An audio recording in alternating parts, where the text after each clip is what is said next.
ได้เวลาอันสมควรแล้ว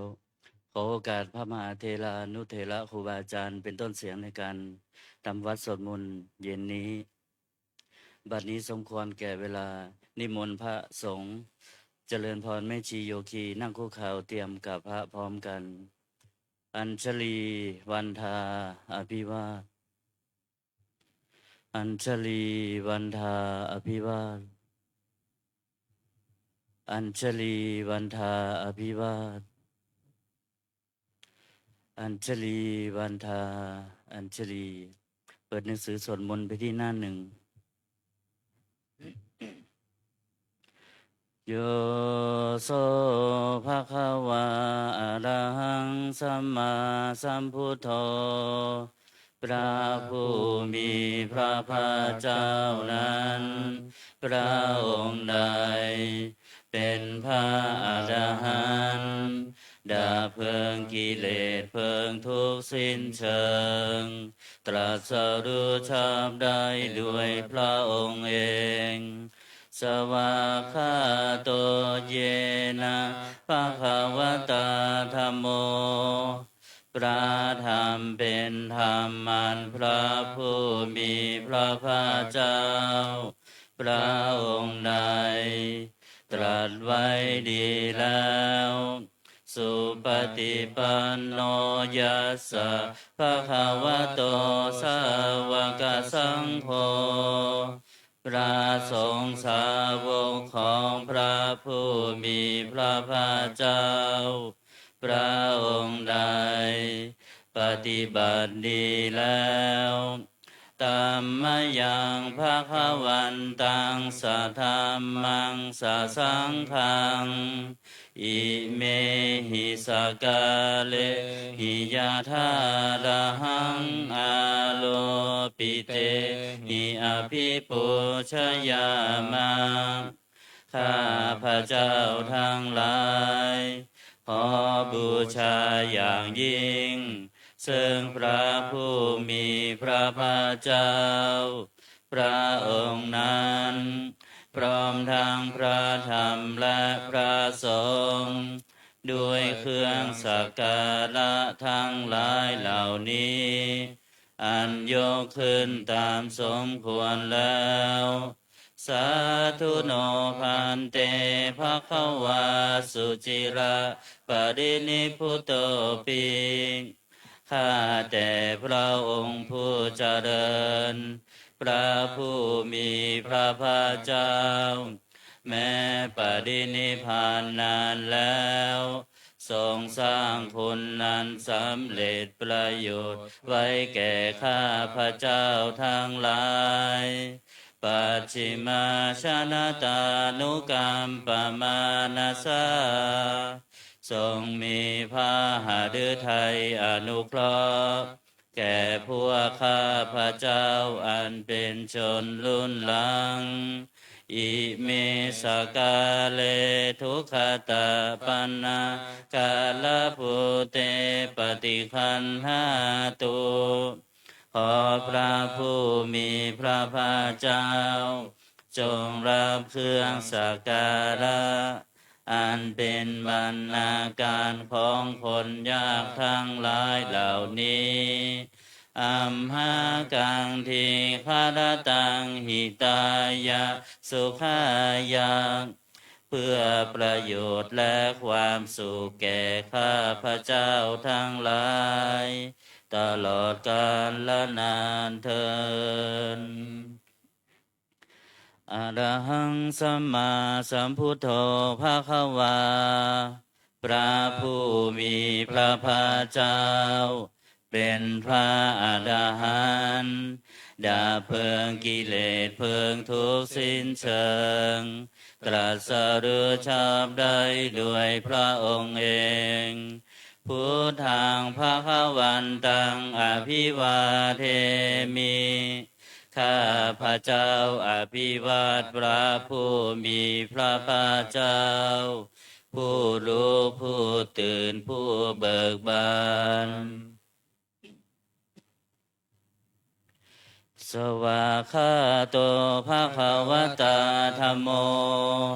พระธรรมเป็นธรรมที่พระผู้มีพระภาคเจ้าตรัสไว้ดีแล้วธัมมังนัมสสามิข้าพระเจ้านมัสการพระธรรมสุปฏิปันโนภะคะวะโตสาวกสังโฆพระสงฆ์สาวกของพระผู้มีพระภาคเจ้าปฏิบัติดีแล้วสังฆังนามามิข้าพระเจ้านอบน้อมพระสงฆ์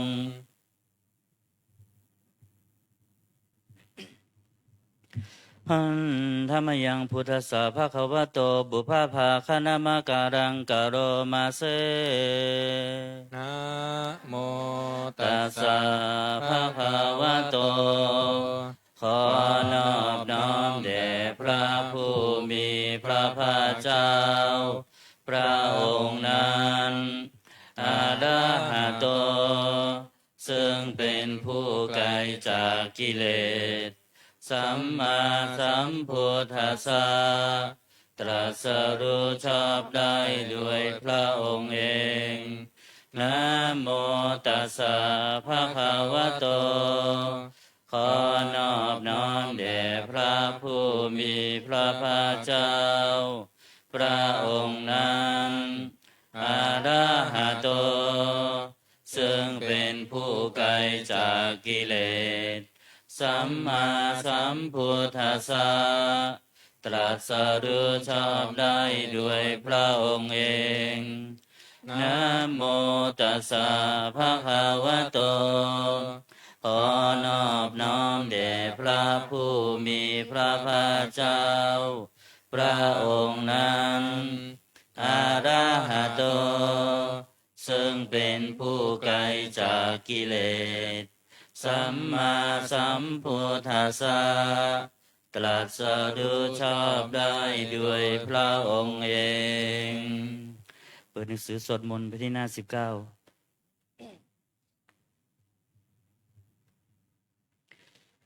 หันธรรมยังพุทธานุสตินยังกโรมาเซ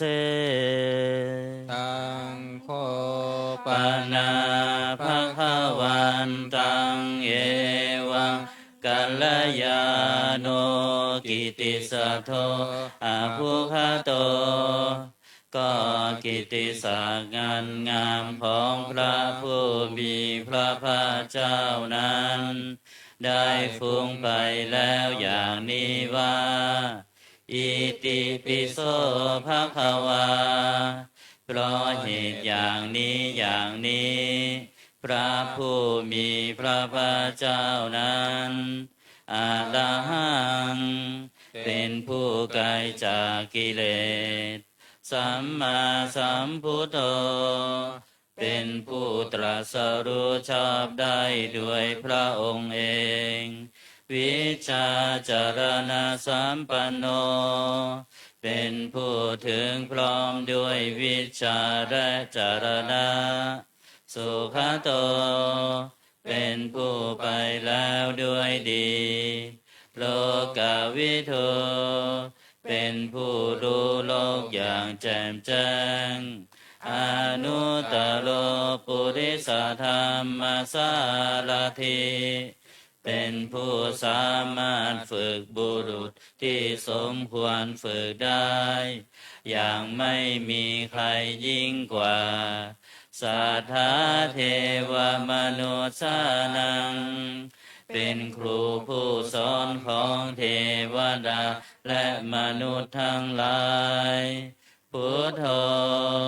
เป็นผู้รู้ผู้ตื่นผู้เบิกบานด้วยธรรมภควาติเป็นผู้มีความจำเริญจำแนกคำสั่งสอนสัตว์ดังนี้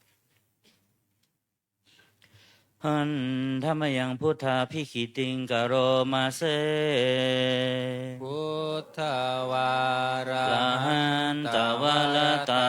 ทิคุณาภิยุโต พระพุทธเจ้าประกอบด้วยคุณมีความประเสริฐแห่งอรหันตคุณเป็นต้นสุทธาพิยานการุณาอิสมาคตโตพระองค์อันประกอบด้วยพระญาณและพระกรุณาอันบริสุทธิ์โพเทสิโยสุชนะตังกามรังวาสุโรพระองค์ใด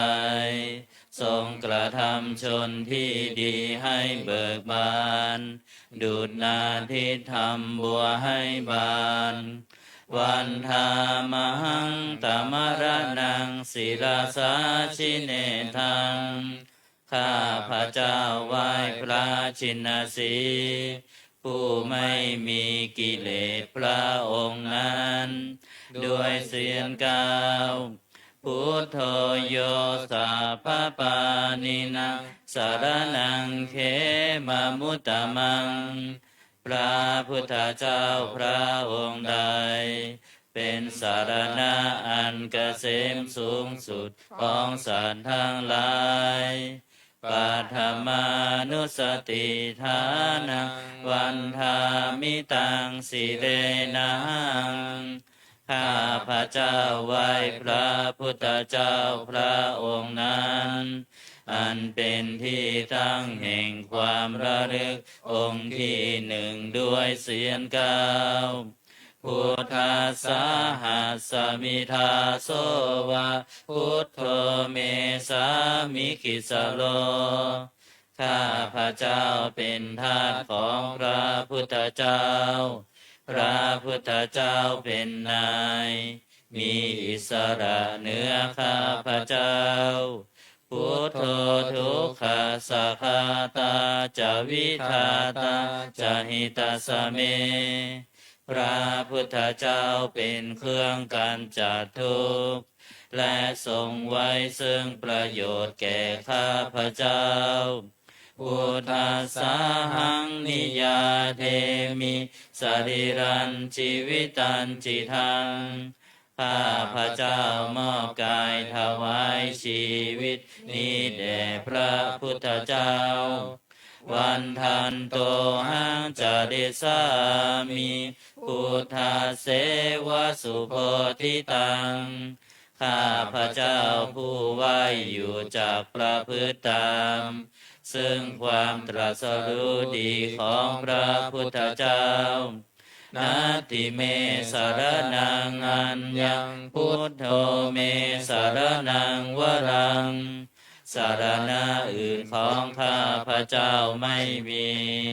พระพุทธเจ้าเป็นสารณะอันประเสริฐของข้าพระเจ้าเอเตนะสัจจวัชเชนะวัตไตยังสัทธุสาสเนด้วยการกล่าวคำสัตย์นี้ข้าพระเจ้าพึงเจริญในพระศาสนาของพระศาสดาพุทธังเมวันธมาเนนะยังปุญญังปัสสุตังอิทังข้าพระเจ้าผู้ไหวอยู่ซึ่งพระพุทธเจ้าได้ขวนขวายบุญใดในบัดนี้สัพเพปิอันตรายาเมมาเหสุงตัสสะเตชะสาอันตรายทั้งปวงอย่าได้มีแก่ข้าพระเจ้าด้วยเดชแห่งบุญนั้นกายเยนะวาจายวเจตสาวาด้วยกายก็ดีด้วยวาจาก็ดีด้วยใจก็ดีพุทเทกุกัมมังปะกตังมยายังกรรมหน้าที่เตือนอันใดที่ข้าพระเจ้ากระทำแล้วในพระพุทธเจ้าพุทโธปฏิคันหัตตุอาจยันตังขอพระพุทธเจ้าจงงดซึ่งโทษล่วงเกินนั้นกาลันตะเลสังวริตุงวะพุทเทเพื่อการสำรวมระวังในพระพุทธเจ้าในการต่อไป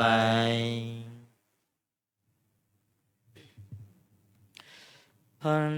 ธรรมยังธรรมานุสตินยังกโรมาเซ สวาคา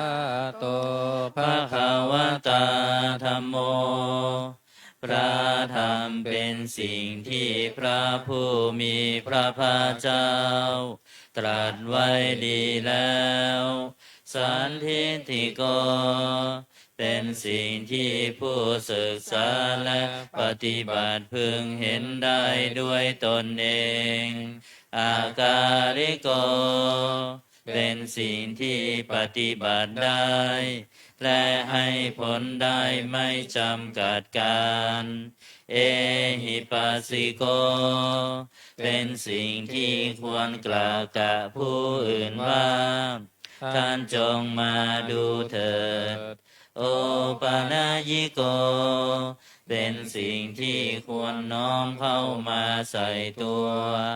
ปัจจตังเวทิตัสโพวินโยหิติ เป็นสิ่งที่ผู้รู้ก็รู้ได้เฉพาะตน ดังนี้ หันธรรมยังธรรมาภิกิติงกโรมาเซ สวาคาตาตาทิคุณาโย คาวาเสนาเสยโย พระธรรมเป็นสิ่งที่ประเสริฐ เพราะประกอบด้วยคุณ คือความที่พระผู้มีพระภาคเจ้า ตรัสไว้ดีแล้วเป็นต้น โยมัคคปากปริยัตติวิโมกขเพโท เป็นธรรมมันจำแนกเป็นมรรคผลปริยัติและนิพพานธัมโมกุโลกัปปัตตนาตถาธาริธาลี เป็นธรรมทรงไว้ซึ่งผู้ทรงธรรม จากการตกไปสู่โลกที่ชั่ว วันธามหังตมหารังวรธรรมเมตัง ข้าพระเจ้าไหว้พระธรรมมันประเสริฐนั้น อันเป็นเครื่องขจัดเสียซึ่งความมืดธัมโมโยสาภปานินังสารนังเขมามุตตมัง พระธรรมใดเป็นสารณะอันเกษมสูงสุดของสัตว์ทั้งหลายทุติยานุสติฐานังวันธามิตังสิเลนะหัง ข้าพระเจ้าไหว้พระธรรมนั้น อันเป็นที่ตั้งแห่งความระลึกองค์ที่สองด้วยเสียงกล่าวธรรมสาหัสสมิทาโสวะธัมโมเมสามิกิสโล ข้าพระเจ้าเป็นทาสของพระธรรม พระธรรมเป็นนาย มีอิสระเหนือข้าพระเจ้าธัมโมทุกขสัคคาตาจะวิทาตาจะหิตาสเม พระธรรมเป็นเครื่องกำจัดทุกข์ และทรงไว้ซึ่งประโยชน์แก่ข้าพระเจ้าธรรมสาหังนิยาเทมิสริรันชีวิตันจิทัง ข้าพระเจ้ามอบกายถวายชีวิตนี้แด่พระธรรม วันทันโตหังจริสามิธรรมเสวสุธรรมตัง ข้าพระเจ้าผู้ไหวอยู่จากประพฤติตามซึ่งความเป็นธรรมดีของพระธรรมนาติเมสารนังอัญญังธัมโมเมสารนังวรัง สารณะอื่นของข้าพระเจ้าไม่มี พระธรรมเป็นสารณะอันประเสริฐของข้าพระเจ้า เอเตนะสัจจวัชเชนะวัตตยังสัทธุสาสเน ด้วยการกล่าวคำสัตย์นี้ ข้าพระเจ้าพึงเจริญในพระศาสนาข ของพระศาสดาธัมมังเมวันธรรมาเนนะยังปุญญังปสุตังอิทังข้าพระเจ้าผู้ไว้อยู่ซึ่งพระธรรมได้ขวนขวายบุญใดในบัดนี้สัพเพปิอันตรายามิมเหสุงตัสสะเตชะสังอันตรายทั้งปวงอย่าได้มีแก่ข้าพระเจ้าด้วยเดชแห่งบุญนั้นกายเยนะวาจายวเจตสาวาด้วยกายก็ดีด้วยวาจาก็ดีด้วยใจก็ดีธรรมเมกุกัมมังปะกตังมะยายังกรรมหน้าที่เตือนอันใดที่ข้าพระเจ้ากระทำแล้วในพระธรรมธัมโมปฏิคันนตุอัจจยันตังขอพระธรรมจงลดซึ่งโทษล่วงเกินอันนั้นกาลันตะเลสังวลิตุงวธรรมเมเพื่อการสำรวมระวังในพระธรรมในการต่อไปหันธรรมยังสังขานุสตินยังกโรมาเซสุปฏิปันโนภะ ภะ คะ คะ วะ วะ โต โตสาวกสังโฆทรงสาวกของพระผู้มีพระภาคเจ้าปฏิบัติดีแล้วอุชุปฏิปันโนภะคะวะโตสาวกสังโฆทรงสาวกของพระผู้มีพระภาคเจ้าปฏิบัติตรงแล้วยายะปฏิปันโนภะคะวะโตสาวกสังโฆทรงสาวกของพระผู้มีพระภาคเจ้า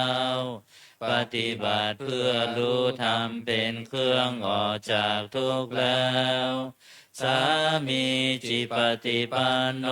ภะคะวะโตสาวกสังโฆทรงสาวกของพระผู้มีพระภาคเจ้าปฏิบัติสมควรแล้วยาที่ทาง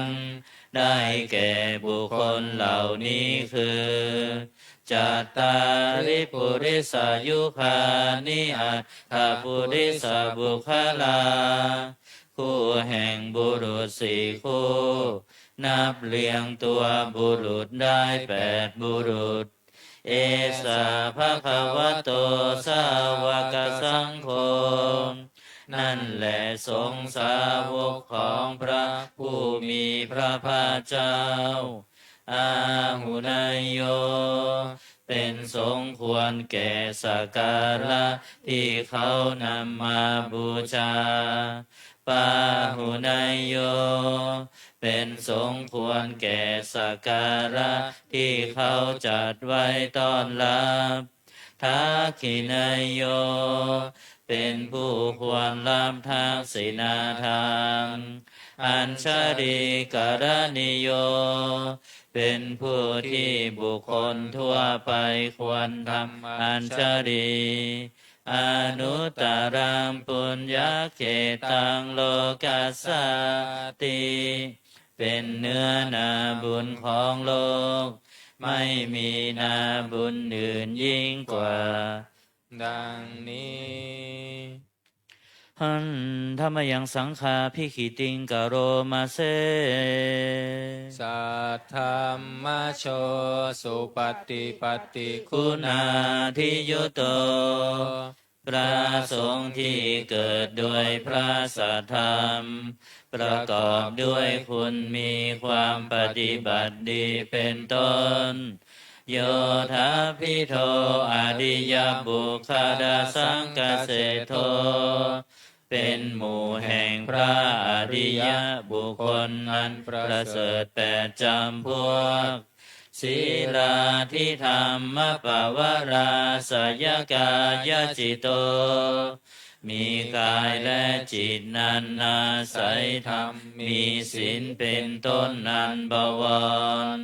วันธามหังตมริยานาคนังสุสุทังข้าพระเจ้าไหว้หมู่แห่งพระอริยเจ้าเหล่านั้น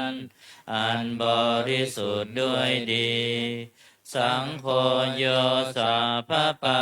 นินังสารนังเขมมุตตมังพระสงฆ์หมู่ใดเป็นสารณะอันเกษมสูงสุดของสัตว์ทั้งหลายตติยานุสติฐานังวันธามิตังสิเลนะหังข้าพระเจ้าไหว้พระสงฆ์หมู่นั้น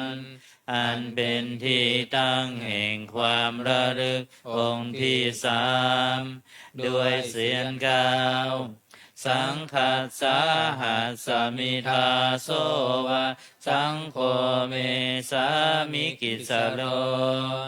ข้าพระเจ้าเป็นทาสของพระสงฆ์พระสงฆ์เป็นนายมีอิสระเหนือข้าพระเจ้าสังโฆทุกขัสสะคาตาจวิทาตาจหิตาสเมพระสงฆ์เป็นเครื่องกำจัดทุกข์และทรงไว้ซึ่งประโยชน์แก่ข้าพระเจ้าสังฆัสสาหังนิยาเทมิสรีรันชีวิตันจิทังข้าพระเจ้ามอบกายถวายชีวิตนี้แด่พระสงฆ์วันทันโตหังจริสามิสังฆาโสปฏิปันนตังข้าพระเจ้าผู้ไหวอยู่จากประพฤติตามซึ่งความปฏิบัติดีของพระสงฆ์นาติเมสรนังอัญญสังโฆเมสรนังวรังสารณะอื่นของข้าพระเจ้าไม่มีพระสงฆ์เป็นสารณะอันประเสริฐของข้าพระเจ้าเอเตนะสัจจวัชเชนะวัตไตยังสัทธุสาสเนด้วยการกล่าวความสัตย์นี้ข้าพระเจ้าพึงเจริญในพระศาสนาของพระศาสดาสังฆังเมวันธมาเนนะยังปุญญังปสุตังอิทาข้าพระเจ้าผู้ไหวอยู่ซึ่งพระสงฆ์ได้ขวนขวายบุญใดในบัดนี้สาเพปิอันตรายามิมเหสุงตัสสะเตชะสาอันตรายทั้งปวงอย่าได้มีแก่ข้าพระเจ้าด้วยเดชแห่งบุญนั้นกายเยนะวาจายวเจตสาวาด้วยกายก็ดีด้วยวาจาก็ดีด้วยใจก็ดีสังเคกุกัมมังปะกตังมยายังกรรมนาติเตือนอันใดที่ข้าพระเจ้ากระทำแล้วในพระสงฆ์สังโฆปฏิคันหตัวจยันตังขอพระสงฆ์จงงดซึ่งโทษล่วงเกินนั้นกาลันตะเลสังวริตุงวสังเคเพื่อการสำรวมระวังในพระสงฆ์ในการต่อไป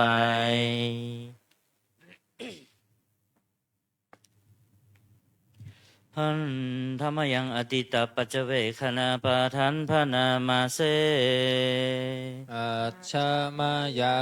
งปัจเจเวคิตวายังจีวรังปริพุตังจีวรใดอันเรานุ่งห่มแล้ว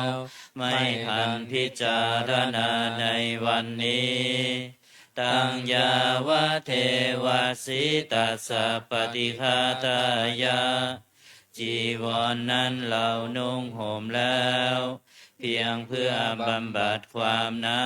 วอุณหาสะปฏิฆาตายะเพื่อบำบัดความร้อน ดังสมกัสสวาตาตปะสิริงสัพพสัมผัสสานังปฏิฆาตายะเพื่อบำบัดสัมผัสนั้นเกิดจากเหลือบยุงลมแดดและสัตว์เลื้อยผ่านทั้งหลายยาวะเทวะหิริโกปินาปฏิชาธานาทังและเพียงเพื่อปกปิดอวัยวะอันให้เกิดความละอายอาชามายาอปัจจเวคิตวายโยบินทปาโตปริพุโตบิณฑบาตใดอันเราฉันแล้วไม่ทันพิจารณาในวันนี้โสเนวะทวายาบิณฑบาตนั้นเราฉันแล้วไม่ใช่เป็นไปเพื่อความเพลิดเพลินสนุกสนานนามัทายาไม่ใช่เป็นไปเพื่อความเมามันเกิดกำลังพลังทางกายนามันดานายาไม่ใช่เป็นไปเพื่อประดับนาวิภูสนายาไม่ใช่เป็นไปเพื่อตกแต่งยาวะเทวะอิมัสสกายสัทธิติยาแต่ให้เป็นไปเพื่อความตั้งอยู่ได้แห่งกายนี้ยาปนายาเพื่อความเป็นไปได้ของอัตภาพวิหิงสุปารติยาเพื่อความสิ้นไปแห่งความลำบากทางกายพระมจาริยานุภาหายาเพื่ออนุเคราะห์แก่การประพฤติพรหมจรรย์อิติปุรานันจะเวทนังปฏิหังคามิด้วยการทำอย่างนี้เราย่อมระงับเสียได้ซึ่งทุกขเวทนาเก่าคือความหิวนาวันจะเวทนังนาอุปาเทสามิและไม่ทำทุกขเวทนาไม่ให้เกิดขึ้นยาตาลาจะเมภวิสติอนวัชชาตาจะพาสุวิหาโลจาติอันหนึ่งความเป็นไปด้วยสะดวกแห่งอัตภาพนี้ด้วยความเป็นผู้หาโทษมิได้ด้วยและความเป็นอยู่ด้วยผาสุขด้วยจากมีแก่เราดังนี้อาชามายาอปัจจเวคิตวายังเสนาสนังปริพุตังเสนาสนะใดเราใช้สอยแล้วไม่ทันพิจารณาในวันนี้ตังยาวะเทวาสิตัสสะปฏิฆาตายาเสนาสนะนั้นเราใช้สอยแล้วเพียงเพื่อบำบัดความหนาวอุณหัสสะปฏิฆาตายาเพื่อบำบัดความร้อนดังสมกัสสวาตาตปะสิริงสัพพสัมปัสสานังปฏิฆาตายาเพื่อบำบัดสัมผัสนั้นเกิดจากเหลือบยุงลมแดดและสัตว์เลื้อยคลานทั้งหลายยาวะเทวะอุตุปริสยวิโนทานังปฏิสันลานาลามาทังเพียงเพื่อบรรเทาอันตรายอันพึงมีจากดินฟ้าอากาศและเพื่อความเป็นผู้ยินดีอยู่ได้ในที่หลีกเล่นสำหรับภาวนาอาชามายาอปัจจเวคิตวายโยคิลานปัจจยาเภสัชชปริฆาโลปริพุโตคิลานาเภสัชบริฆารใดอันเราบริโภคแล้วไม่ทันพิจารณาในวันนี้ โสยาวะเทวะอุปปันนานังวยาภาธิกานังเวทนานังปฏิฆาตายาคิลานาเพสัตบริขารนังเราบริโภคแล้วเพียงเพื่อบำบัดทุกขเวทนาอันบังเกิดขึ้นแล้วมีอาพาธต่างๆเป็นมูลอาภยาปชาปรมตายาติเพื่อความเป็นผู้ไม่มีโรคเบียดเบียนเป็นอย่างยิ่งดังนี้หันธรรมยังอุทิสนาทิฐานาคาถาโยพนามาเสอิมินาปุญญกรรมเมนาด้วยบุญนี้อุทิศให้อุปัชฌายาคุณุตตลาอุปัชฌาย์ผู้เลิศคุณอาจาริยุปการาจาและอาจารย์ผู้เกื้อหนุนมาตาปิตาจายาตกาทั้งพ่อแม่และปวงญาติสุริโยจันทิมาราชาสุนจันทร์และราชาคุณวันตานาราปิจาผู้ทรงคุณหรือผู้สูงชาติพระมมาราชอินทาจาพรหมานและอินทราชโลกปาราชเทวตาทั้งถวยเทพและโลกบาลยะโมมิตามนุสาจายมราชมนุษย์มิตรมัชฌตาเวริกาปิจาผู้เป็นกลางผู้จ้องพรานสัพเพสัตตาสุขีโหนตุขอให้เป็นสุขสันต์ทุกทั่วหน้าอย่าทุกข์ทนปุญญานิปกตานิเมบุญพองที่ข้าทำจงช่วยอำนวยสุภพลสุขังจติวิทางเทนตุให้สุขสามอย่างล้นขีปังปาเปทโวมะตังให้รู้ถึงนิพพานพลันอิมินาปุญญกาเมนาด้วยบุญนี้ที่เราทำอิมินาอุทิเสนาจาและอุทิศให้ปวงสัตว์ขิปาหังสุรเพเจวาเราพลันได้ซึ่งการตัดตัณหุปาทานเฉทนังตัวตัณหาอุปาทาน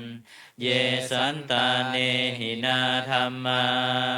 สิ่งชั่วในดวงใจยาวานิพพานโตมะมังกว่าเราจะถึงนิพพานนาสันตุสาพาทาเยวามาลายสิ้นจากสันดานยัตถาชาโตภเวภเวทุกภพที่เราเกิดอุชุจิตังสติปัญญามีจิตตรงและสติทั้งปัญญาอันประเสริฐสันเลโควิริยมหินาพร้อมทั้งความเพียรเลิศเป็นเครื่องขูดกิเลสหายมาลาลพันตุโนกาสังโอกาสอย่าพึงมีแก่หมู่มารสิ้นทั้งหลายกาตุนจาวิริเยสุเมเป็นช่องประทุษร้ายทำลายล้างความเพียรชมพุทธาธิปวโรนาโทพระพุทธผู้บวรนาถธัมโมนาโถวรุตตโมพระธรรมที่พึ่งอุดมนาโถปัจเจกพุทโธจาพระปัจเจกพุทธสมสังโฆนาโถตโลมะมังทบพระสงฆ์ที่พึงพยองเตโสตมานุภาเวนะด้วยอานุภาพนั้นมาโลกาสังละพันตุมาข ขอหมู่มารอย่าได้ช่องทัสสะปุญญานุภาเวนะด้วยเดชบุญทั้งสิบปองมาโลกาสังละพันตุมา อย่าเปิดโอกาสแก่มารเถิด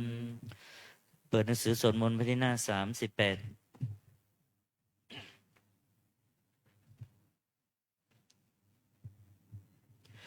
หันธรรมยังโอวาพระปาติโมกขคาถาโยพนามาเส สัพพะปาปัสสะอาการนังการไม่ทำบาปทั้งปวงกุศลสุปสัมปทาการทำกุศลให้ถึงพร้อมสัจจิตปริโยทปนังการชำระจิตของตนให้ขาวรอบเอตังพุทธานาสาสนังทำ3อย่างนี้เป็นคำสั่งสอนของพระพุทธเจ้าทั้งหลาย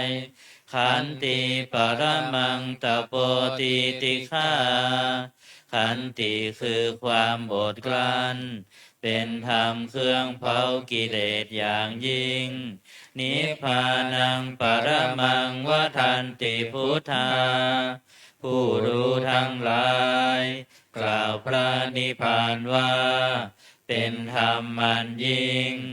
นาหิปภาชิโตปรูปคาติผู้กำจัดสัตว์อื่นอยู่ไม่ชื่อว่าเป็นบรรพชิตเลยสามโนโหติปรังวิเหตยันโตผู้ทำสัตว์อื่นให้ลำบากอยู่ไม่ชื่อว่าเป็นสมณะเลยอนุปวาโทอนุปคาโตการไม่พูดร้ายการไม่ทำร้ายปาติโมกเขจะสังวโรการสำรวมในปาติโมกข์มัตตัญญุตาจะภัตตาสมิงความเป็นผู้รู้ประมาณในการบริโภคปันตัญจสยนาสนังการนอนการนั่งในที่อันสงัดอาทิจิเตจาโยโคความหมั่นประกอบในการทำจิตให้ยิ่งเอตังพุทธานาสาสนังทำ6อย่างนี้เป็นคำสั่งสอนของพระพุทธเจ้าทั้งหลายครับวันนี้เราสวดเจริญพุทธมนต์นะถวายกุศลเป็นถวายเป็นพระราชกุศลนะให้พระราชินีเนาะเริ่มต้นที่หนังสือมนต์พิธีเล่มเหลืองเริ่มที่หน้า15เนาะคำบูชาพระอรหันต์8ทิศนะหน้าที่15นะ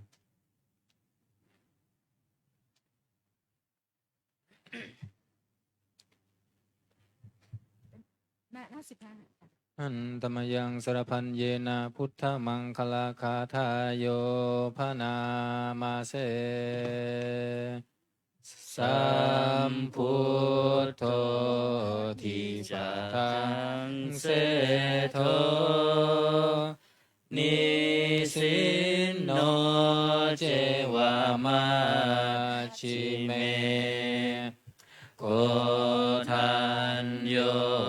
มุปภาเคจาอาคาเน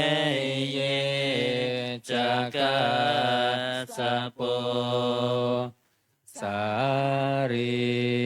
ปุตโตจะทักขิเนหารติเยอุปาลิจาปัจฉิเมปิจา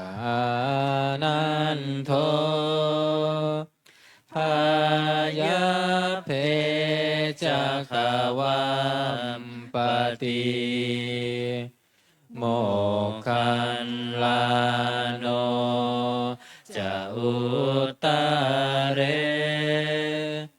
อิสาเนปิจาราหุโลอิเมโคมังคาราพุทธาสัพเพอิทาปฏิทิตาวันทิตาเตจะอัมเหหิสักการะหิจาปุชิตาเอเตสังอานุภาเวนะสัพพโสทิภวันตุโนอิเจวะมาจันตานามาสเนยังนามาสมาโนรัตนาตายังยังปุญญาปิสันทังวิปุรังอาราทังตัสสะนุภาเวนะหะตันตรายโยแม่ชีขึ้นพระปริตร ค่ะ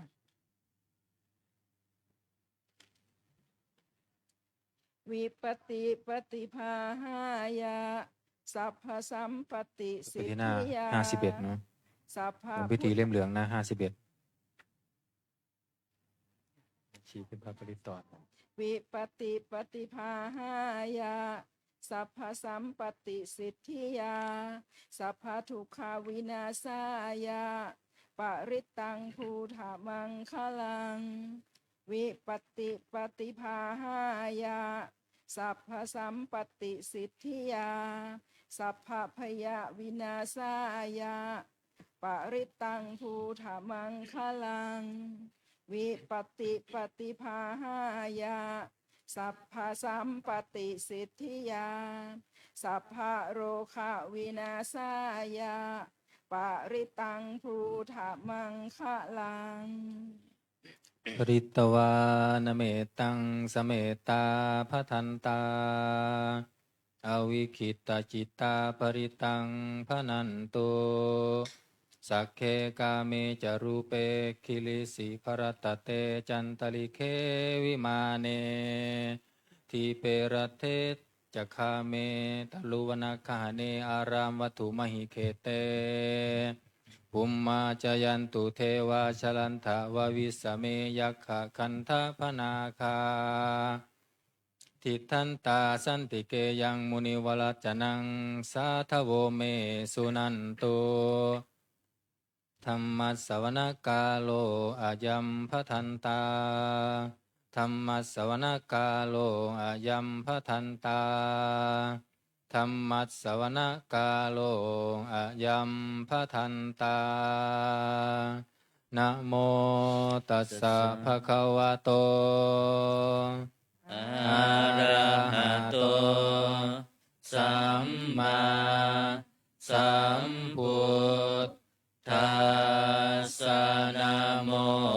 ตัสสะภะคะวะโตอะระหะโตสัมมาสัมพุทธัสสะนะโมตัสสะภะคะวะโตอะระหะโตสัมมาสัมพุทธัสสะพุทธังสรณังคัจฉามิธัมมังสรณังคัจฉามิสังฆังสรณังคัจฉามิทุติยัมปิพุทธังสรณังคั ฉามิทุติยัมปิธัมมังสรณังคัจฉามิทุติยัมปิสังฆังสรณังคัจฉามิตติยัมปิพุทธังสรณังคัจฉามิตติยัมปิธัมมังสรณังคัจฉามิตติยัมปิสังฆังสรณังคัจฉามิพุทธังชีวิตังยาวานิพพานังสรณังคัจฉามิธัมมังชีวิตังยาวานิพพานังสรณังคัจฉามิสังฆังชีวิตังยาวานิพพานังสรณังคัจฉามิทุติยัมปิพุทธังชีวิตังยาวานิพพานังสรณังคัจฉามิทุติยัมปิธัมมังชีวิตังยาวานิพพานังสรณังคัจฉามิทุติยัมปิสังฆังชีวิตังยาวานิพพานังสรณังคัจฉามิตติยัมปิพุทธังชีวิตังยาวานิพพานังสรณังคัจฉามิตติยัมปิธัมมังชีวิตังยาวานิพพานังสรณังคัจฉามิตติยัมปิสังฆังชีวิตังยาวานิพพานังสรณังคัจฉามิโยจักขุมาโมหัปมาลาปะกัตโทสามังวะพุทโธสุขโตวิมุตโตมารัสสะปาสาวินิโมจยันโตปาเปสิเขมังชนะตังวินัยยังพุทธังวรันตังศิรสานามามิโลกัสสนาทันจาวินายกันจะตันเตชะสาเตชัยยสิทธิโหนตุสัมพันตรายาจาวินาสเมนตุธรรมโมทัชโชโยวิยตัสสะสันตุทัสเสสิโลกัสสวิสุทธิมังคังนิยานิโกธรรมมัตตาสัทธาริสัตตาวะโหสันติกโรสุจินโนธรรมังวรันตังศิรสานามามิโมหะปะทาลังอุปสันตถาหังตันเตชะสาเตชัยยสิทธิโหนตุสัพพันตรายาจาวินาสเมตุสัทธรรมเสนาสุขตานุโคโยโลกัสสปะปุปกิเลสเชตาสันโตสยังสันตินิโยชโกจะสวะคาตธรรมังวิธิตังกโรติสังฆังวรันตังศิรสานามามิพุทธานุพุทธัง สมาสีลาทิทิงตันเตชะสะเตชัยสิทธิโหนตุสัพพันตรายาจาวินาสเมนตุข้ามมานะโมนะโมอะระหะโตสัมมาสัมพุทธัสสะมะเหสิโนนะโมอุตตมะธัมมาสัสสะวะคาตาเสวะเตนิธานะโมมหาสังคัสสะปิวิสุทธาสีลาทิติโนนะโมโอมาตยารัตถาสารตนัตตยาสัสสะทุกังนะโมโอมกาติตัสสะตัสสวัตถุตยัสสะปินะโมการะปะภาเวนะวิคัจฉันตุปัฏฐวานะโมการะนุภาเวนะสุวัตติโหนตุสัพพทานะโมการะจเตเชนะวิธิมหิโหมิเตชวาคำมาหน้า57วรรคที่2หน้า57พระหูเท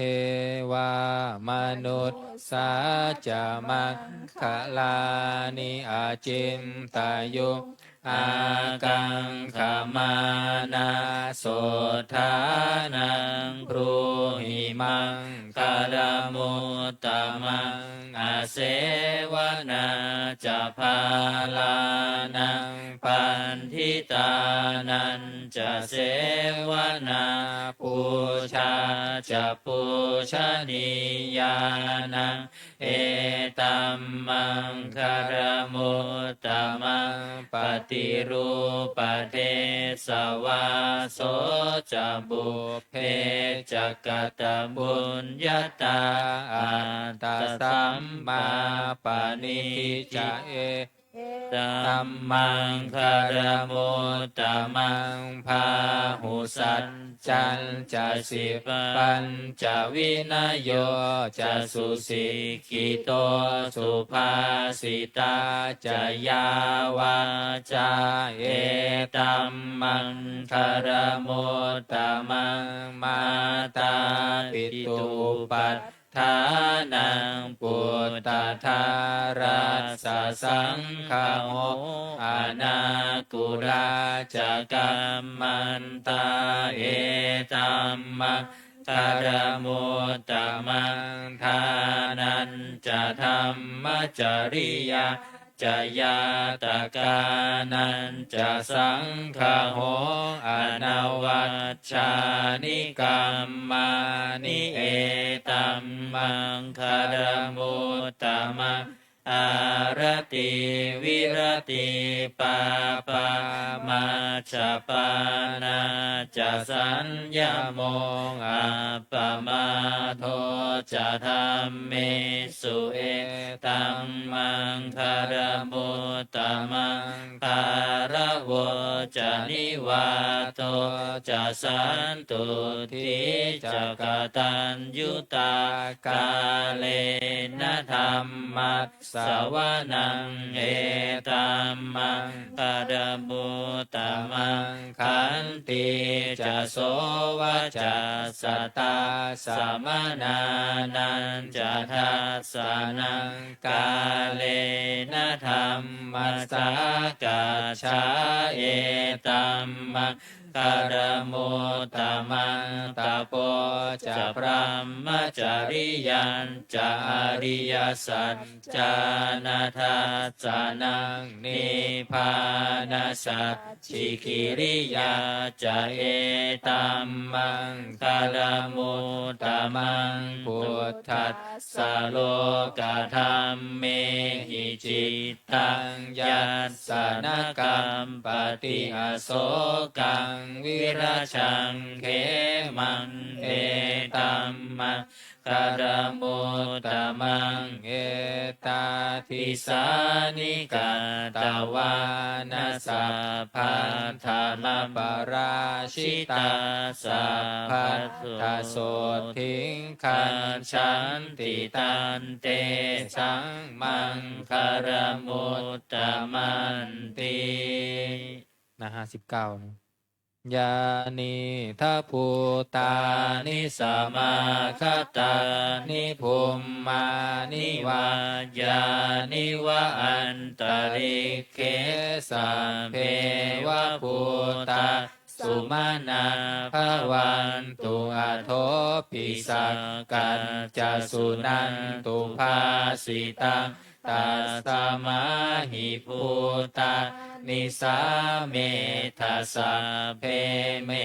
ตังกโรธรรมานุสสิยาปชายทิวาจารันโตจหาลันติเยภริงตัสสะมาหิเนลักขันธาปมันตายังกินจิวิตังอิทาวาหุรังวะสักเกสุวายังรัตนังปณิตังนะโนสามังอัตถิตถาคเตนะอิธัมปิพุทเทรัตนังปณิตังเอ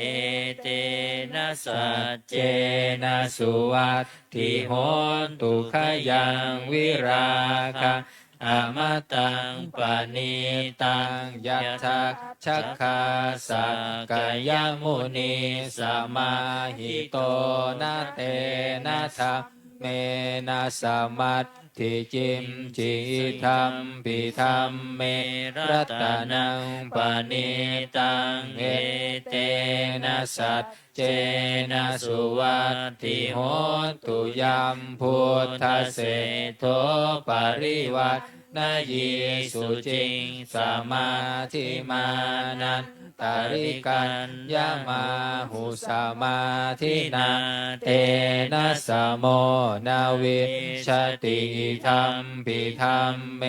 รัตนังปณิตังเอเตนะสัจเจนะสุวัตถิโหนตุเยปุคคลาอัตถสัตตังปัสสัทธาจัตตาริเอตานิยุคานิโหติเตทาคินัยยะสุขตัสสะสาวกาเอเตสุทินนานิมหาภาลานิอิธัมปิสังเครัตนังปณิตังเอเตนะสัจเจนะสุวัตถิโหนตุเยสุปยุตตามานัสสาทัพเหนานิกามิโนโคตมัสสาสานังหิเตปฏิปัตตังอมตังวิคัยหาลัตถามุทานิพุตติงพุทธมานะอิธัมปิสังเครัตนังปณิตังเอเตนะสัจเจนะสุวัตถิโหนตุยะถิลทาคิโลปัทวิงสิโตสิยาจตุภิวาเตภิอาสัมปะกัมปิโยตทุปะมังสัพปุริสังวัฏฏามิโยอริยสัจจานิอเวจจปัสสติธัมปิสังเครัตนังปณิตังเอเตนะสัจเจนะสุวัตถิโหนตุเยอริยสัจจานิวิภาวยันติคัมภีรปัญเยนะสุเทสิตานิกินจาปิเตโหติพุทธปมันตานาเตภวังอัตถมมาทิยันติธัมปิสังเครัตนะป ปณิตังเอเตนะสัจเจนะสุวัตถิโหตุสหาวัสสะทัสสะนะสัมปทายตยัสสุธรรมาชหิตาภวันติสักกายทิฏฐิวิชิตชิชิตันจะศีลับพตังวายาทัตถิกินจิจตุหาปาเยหิจาวิปะโมตโตชัจจาทิธานานิอาภัพโภกาตุงกิธรรมปิสังเครัตนังปณิตังเอเตนะสัจเจนะสุวัตถิโหตุกินจาปิโสกัมมังกโรติปาปะกังกายเยนะวาจายุทัจเจตสาวะภัพพะภัพโพโสตะสัพปติชาทายะอาภัพพตาทิฏฐปัฏฐัสสะวุตตาอิธัมปิสังเครัตนังปณิตังเอเตนะสัจเจนะสุวัตติโหตุวานัมปะคุมเพยัตถาพุทธิสัตเคคิมหานามาเสปัทมัสสมิงคิมเมจตุปะมังธรรมวรังอเทสยินิพพานคามิปรมังหิตายะอิธัมปิพุทเทรัตนังปณิตังเอเตนะสัจเจนะสุวัตถิโหตุวโรวรัญยุวรโทวราหาโรอนุตตโรธรรมวรังอเทสยิธัมปิพุทเทรัตนังปณิตังเอเตนะสัจเจนะสุวัตถิโหตุขีนังปุรานังนาวังนาทิสัมภวังวิรัตจิตตายติเกภวัตสมิงเตขีนาปิชาอวิรุณหิชันธานิพันติธีรายะถายัมปฏิโปหิธรรมปิสังเครัตนังปณิตังเอเตนะสัจเจนะสุวัตถิโหตุยานิทัพพุตานิสมาคตานิภุมมานิวายานิวะอันตริเคตถาคตังเทวมนุษย์สัพพุชิตังพุทธังนามัสสามาสุวัตถิโหตุยานิทัพพุตานิสมาคตานิภุมมานิวายานิวะอันตริเคตถาคตังเทวมนุสสะปุชิตังธัมมังนามัสสามาสุวัตถิโหตุยานิทัพพุตานิสมาคตานิภุมมานิวายานิวะอันตริเคตถาคตังเทวมนุสสะปุชิตังสังฆังนามัสสามาสุวัตถิโหตุกรณียมัตถกุสเลนะยันตังสังตังปะทังอภิสมิจะสังโฆอุชุจะสุหุชุจะสุวัจโจจะสมุทุอนัตติมานิสันตุสะโกจะสุภโรจะอัมปะกิโจจะสัลลังหุกาวุติสันตินทริโยจะนิปะโอจะอาปะคาโภปุเรสุอนันตุกินโตนะจะคุณทังสมาจาเรกินจิเยนะวินโยปะเรอุปวัตโย สุขิโนวาเขมิโนโหนตุสัพเพสัตตาภวันตุสุขิตาตาเยเจจิปานะพุตตติตัสสาวาทาวะลาวะอนาวะเสสาธิคาวะเยมหันตาวะมาชิมาราสกาอนุกาทุราธิทาวาเยจาทิทาเยจตุเลวสันติอวิทุเลปุตาวาสัมภเวสีวาสัพเพสัตตาภวันตุสุขิตาตานะปะโรปะรังนิพุเทธานาติมัตเยทะกันทาจินังกินจิพยาโลสนาปฏิคาสัตยานายมันยัสสะทุกขามิเชยมาตายาธานิยังปุตตังอายุสาเอกพุทธมนุราเกเอวัมปิสัพพพุทเตสุมานาสะภาวะเยอปริมาณังเมตตังจะสัพพโรกัสสมิงมานาสัมภาวะเยอปริมาณังอุทธังอโตจติริยัญจะสัมภาทังอเวลังอาสปะตังติทันจารังนิสินโนวาชยาโนวายาวตัสสวิคัตมินโทเอตังสติงอาทิเถยพระมเมตตังวิหารังทิฏฐมาหุทินทินจานุปคัมมาศีลวาทัสสะเนนะสัมปันโนกาเมสุวินัยยะเขทังนะหิชาตุคัมภะเสยยังปุระเรติ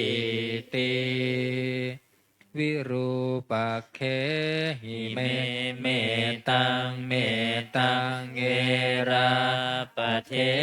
หิเมสัพพยาปุตเตหิเมเมตังเมตังกันหาโค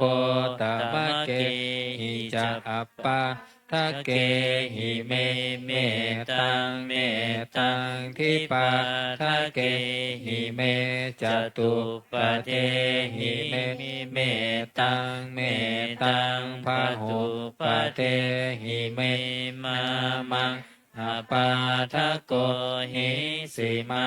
มังหิสิทิปาทะโกมามังจตุปะโทหิสิมามังหิสิพาหุปะโทสัพเพสัตตาสัพเพปานาสัพเพพุทธาจักเกวาลาสัพเพพันธารานิปัสสันตุมาจินจิปาปะมาธามาอัปปมาโนพุทโธอัปปมาโนธัมโมอัปปมาโนสังโฆปมานาวันตานิสิริงสัปปานิอหิวิชิกาสัตตปัตถิอุณนานาภิสารภูโมสิกากตาเมราคากตาเมปริตาปฏิกามันตุพุตตานิโสหังนะโมภะคะวะโตนะโมสัตตังนังสัมมาสัมพุทธานังเดี๋ยวหน้า66อุเทนตยัญจักคุมาเอกราชาอาริสวรรณโนปัทวิปภาโสตังตังนามัสสามิหาริสวรรณปัทวิปภาสังตยัญ ชาคุตตาวิหาเรมุทิวาสังเยพระมนาเวคทุสัพพะธรรมเมเตเมนะโมเตจะมังปาลยันตุนามัตตุพุทธานังนามัตตุโพธิยานะโมวิมุตตานังนะโมวิมุตติยาอิมังโสปริตังกัตตวาโมโรจารติเอสนะอเปตายะจักขุมาเอกราชาหาริสวรรโนปัทวิปภาโสตังตังนามัสสามิหาริสวรรณังปัทวิปภาสังตายัญชะคุตตาวิหาเรมุรติงเยพระมานาเวคคุสัพพะธรรมเมเตเมนะโมเตจามังปาลยันตุนามัตตุพุทธานังนามัตตุโพธิยานะโมวิมุตตานังนะโมวิมุตติยาอิมังโสปริตังกัตตวาโมโรวาสมกัปปะยิติอัตถิโลเกศีลคุณโนสัจจังโสจยานุทธยาเตนะสัจเจนะกาหามิสัจจกิริยามนุตตรังอาวัชชิตวาธรรมภรังสริตวาบุพเกชิเนสัจจะพลมวัตสายสัจจกิริยามกาสหังสันติปัคขาอาปัตตนาสันติปาทาอาวัจจานา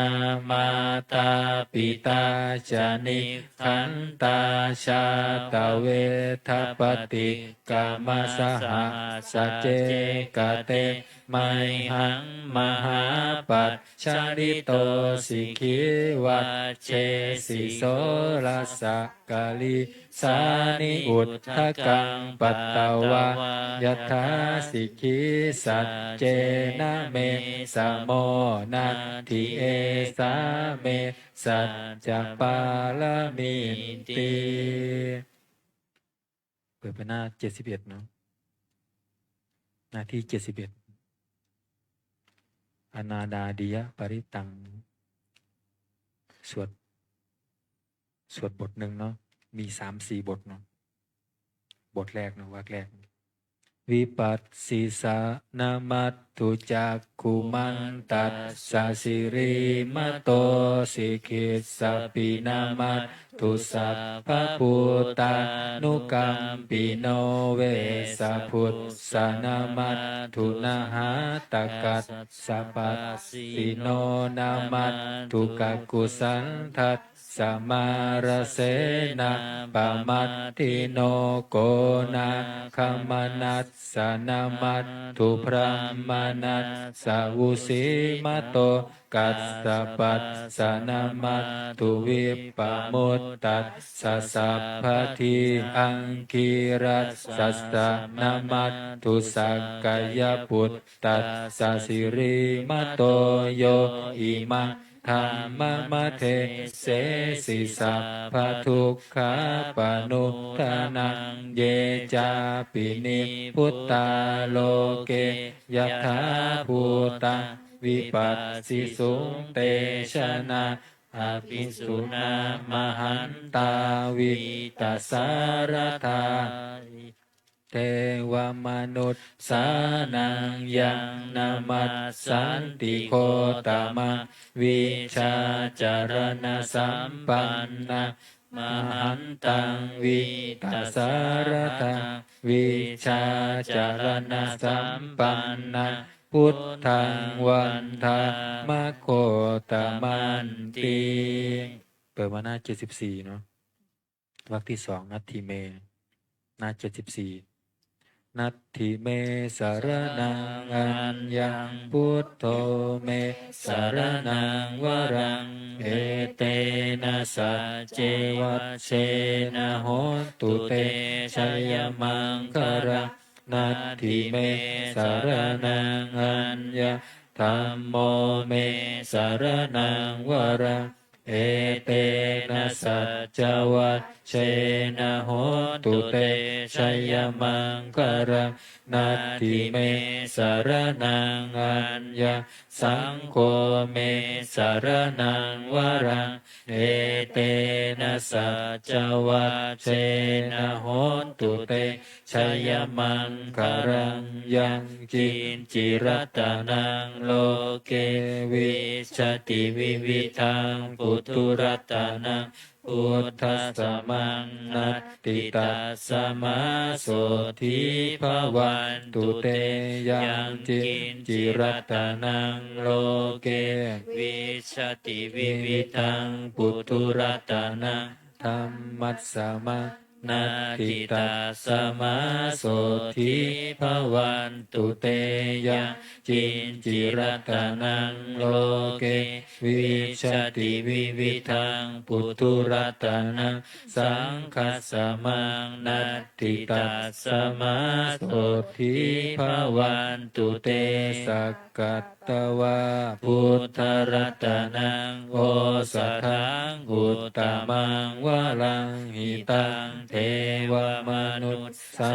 นังพุทธเตเชนะโสทินานาสันตุปัตถวาสัพเพทุกขาวุปัสสะเมนตุเตสักกัตตวาธัมมรัตนังโอสัทธังอุตตมังวรังปริลาหูปัสสะมะนังธัมมเตเชนะโสทินานัสสันตุปัตถวาสัพเพพยาวุปัสสะเมนตุเตสักกัตตวาสังฆรัตนังโอสัทธังอุตตมังวรังอาหุเนยปาหุเนยังสังฆเตเชนะโสทินานัสสันตุปัตถวาสัพเพโรคาวุปัสสะเมนตุเตสัพพิติโยวิวัชชันตุสัพพะโรโควินาศตุมาเตภวัตวันตรายโยสุขีทีขายุโกภาวะอภิวาทนาสิริสนิจังวุธาปจายโนจัตตารโอธรรมาวัฏสันติอายุวันโนสุขังพลังหน้า77นะโพชฌงค์หน้า77โพชฌังโคสติสังขาโตธัมมานะวิจโยตถาวิริยัมปิติปัสสัตถิโพชฌังคาจะตถาปะเรสมาธุเบกะโพชฌังคาสัตเตเตสัพพทัสสีนามุนินาสัมมาทัคขาตาภาวิตาภาหุลิกาตาสังวัตตันติอภิญญายนิพพานายะจะโพธิยาเอเตนะสัจจวัชเชนะโสทิเตโหตุสัพพทาเอกัสสมิสมะเยนะโทโมกขันละนันจะกัสสะปังคิลาเนทุกิเตทิสวะโพชฌังเคสัตตเทสยิเต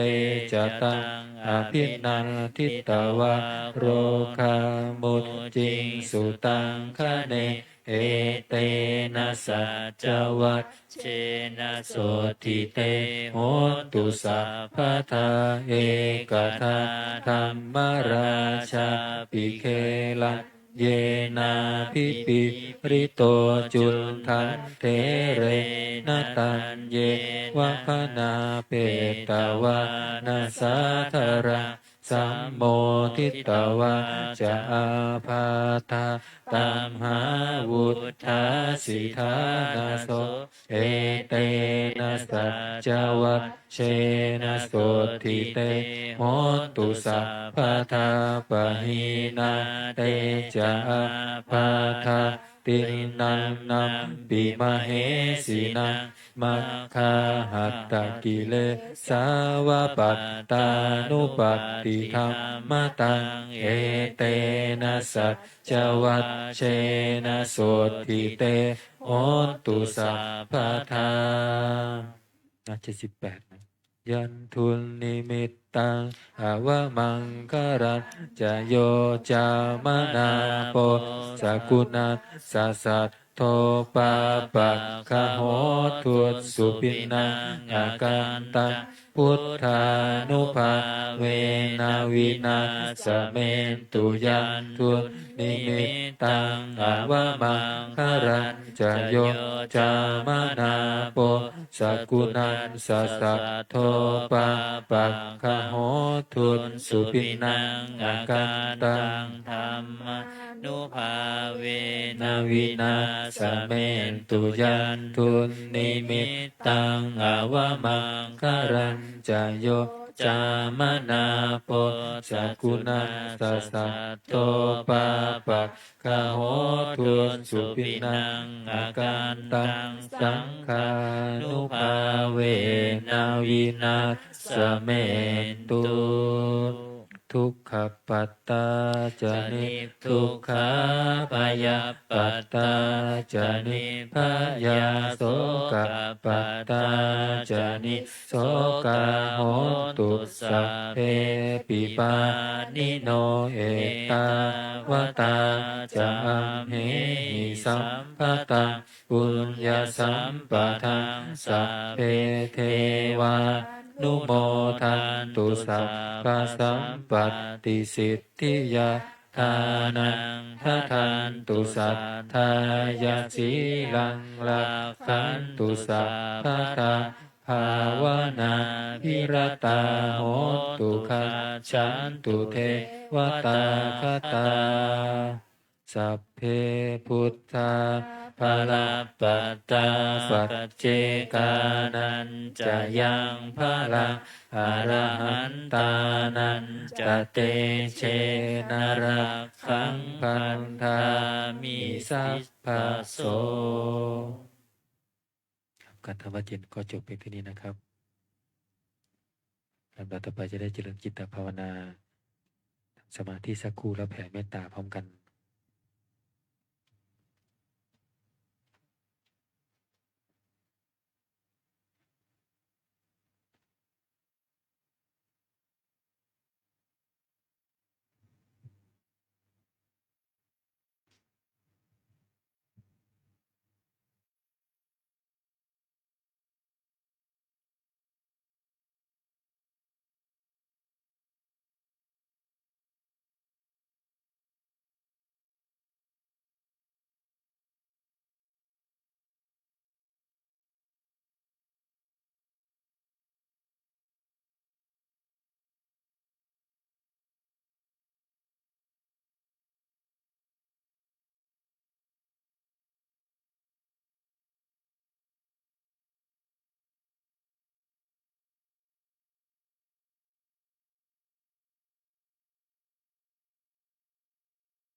สมควรแก่เวลา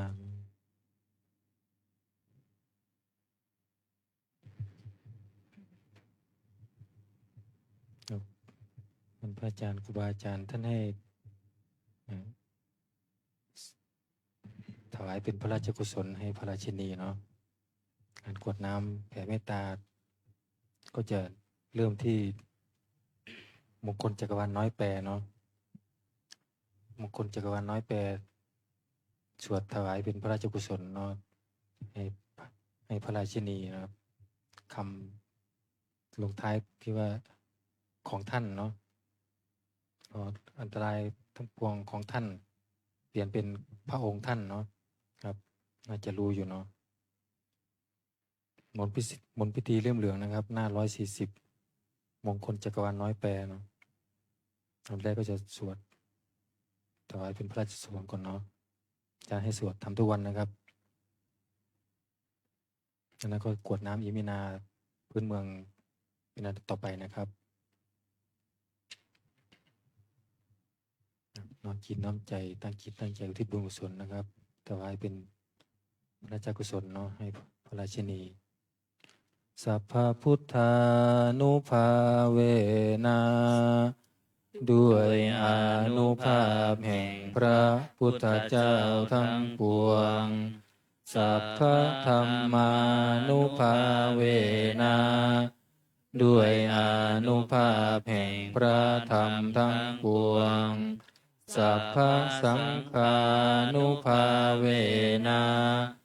ด้วยอานุภาพแห่งพระสงฆ์ทั้งปวง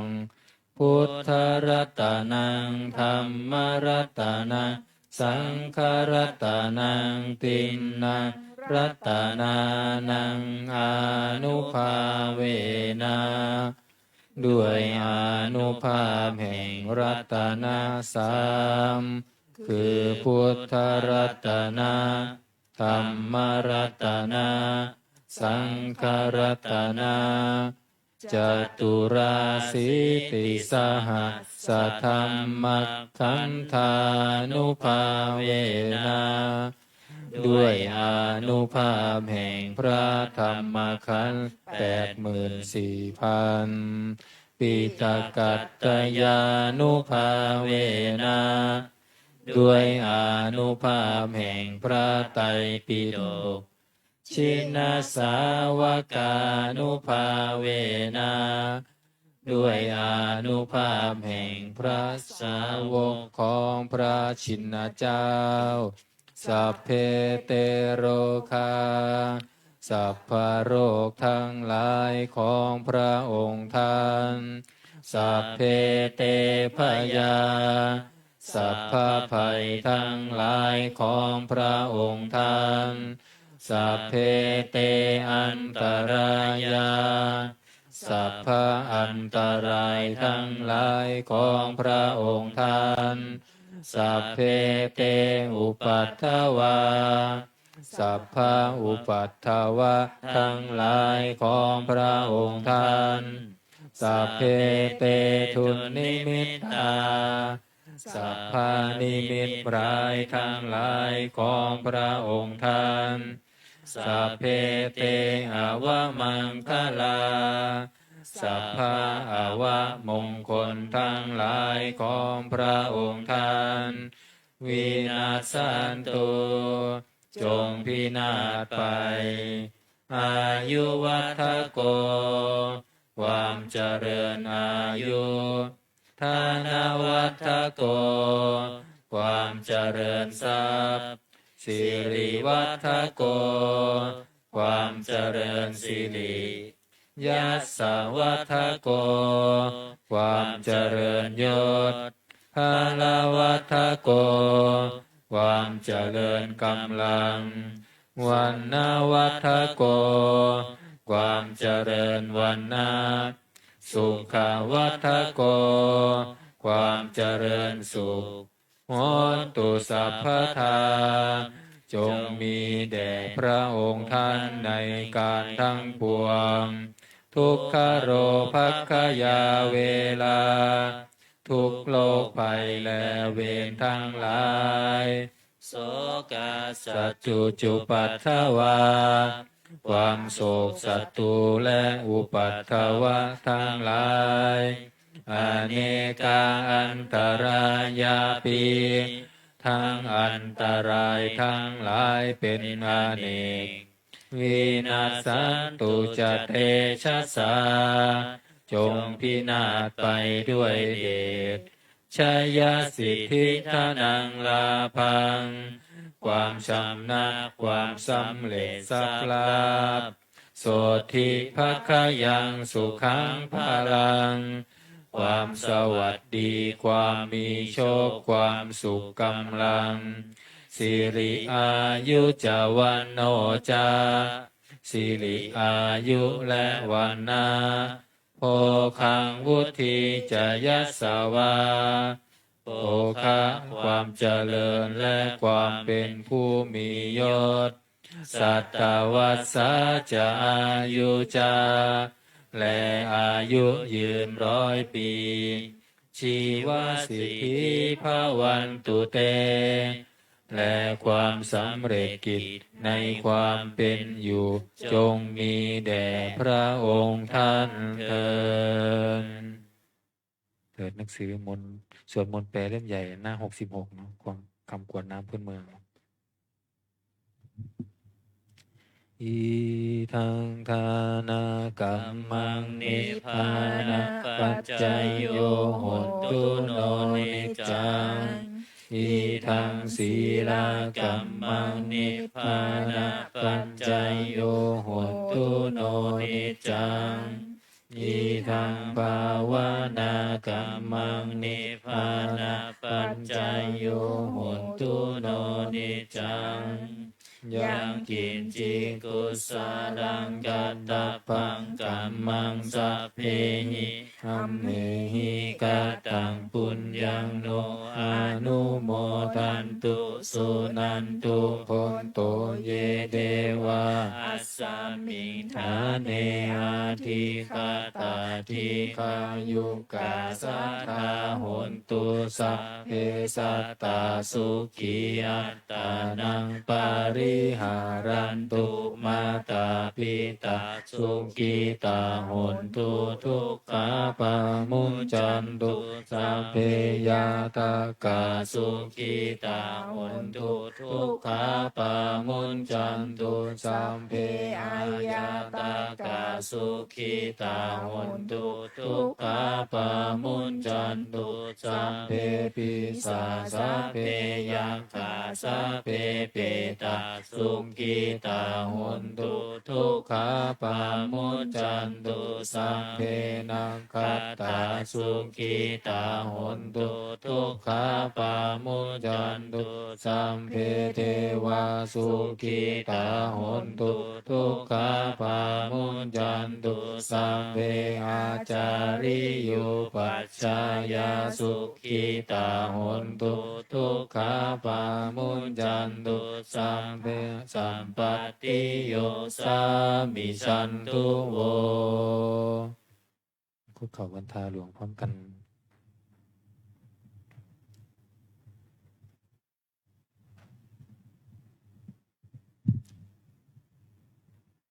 วันทามิพุทธังสัพพะเมวะโทสังฆามัทธาเมพันเตวันทามิธัมมังสัพพะเมวะโทสังฆามัทธาเมพันเต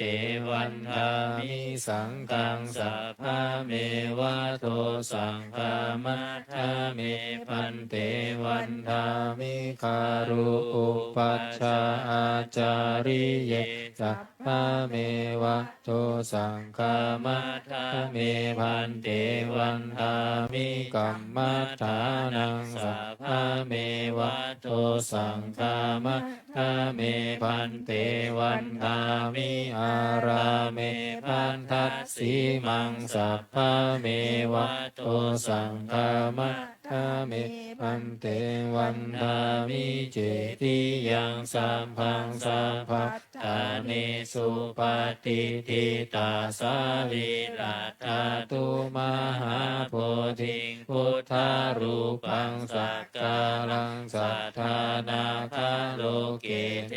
วะโลเกพรหมโลเกชัมพูทิเปรังกาทิเปสาริหัตถาตุโยเกสัทธาตุโย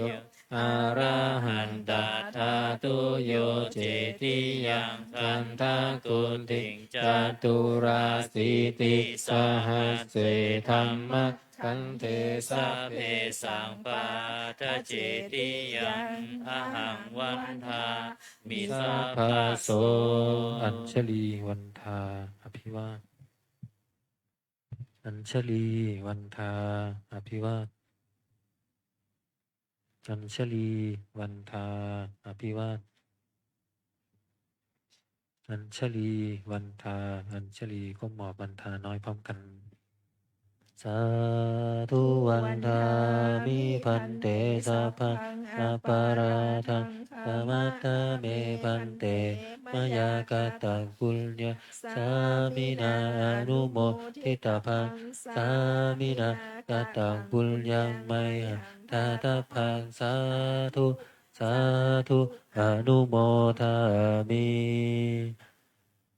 อัญชลีวันทาอภิวาทอัญชลีวันทาอภิวาทอัญชลีวันทาอภิวาท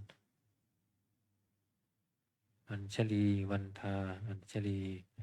ขอโอกาสพระมหาเถระขอนิมนต์พระภิกษุสงฆ์ภูเขากับพระมหาเถระหลวงพ่อนิคมพุทธสโรนะสามเณรแม่ชีโยคีกราบที่หลังอัญชลีวันทาอภิวาทอัญชลีวันทาอภิวาทอัญชลีวันทาอภิวาทอัญชลีวันทาอัญชลีขอเชิญแม่ชีและโยคีทุกท่านกราบพระอาจารย์พร้อมกันค่ะอัญชลีวันทาอภิวาทอัญชลีวันทาอภิวาทอัญชลีวันทาอภิวาทอัญชลีวันทาอัญชลีสาธุจัตตารุธรรมาวชันติอายุวันโนสุขังพระลา สาธุสาธุสาธุวันนี้วันโกนนะคะให้โยคีเก็บเฉพาะหนังสืออาสนะ